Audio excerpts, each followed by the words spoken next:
Viral tukang bangunan nyanyi Siskon gitaris band ternama.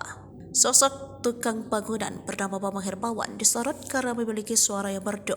Bambang viral usai video dirinya saat karaokean di rumah bos beredar di media sosial. Sang tukang bangunan tak menyangka videonya saat bernyanyi bisa viral. Hal tersebut bermula video yang diunggah oleh akun Cimas Yeyen Cimas Yu itu. Terlihat tukang bangunan mampu menaklukkan nada-nada tinggi di lagu tersebut. Bahkan tak sedikit warganet bertanya dengan profesi asli sang tukang bangunan. Sebab warganet menilai sang tukang bangunan lebih pantas jadi seorang penyanyi.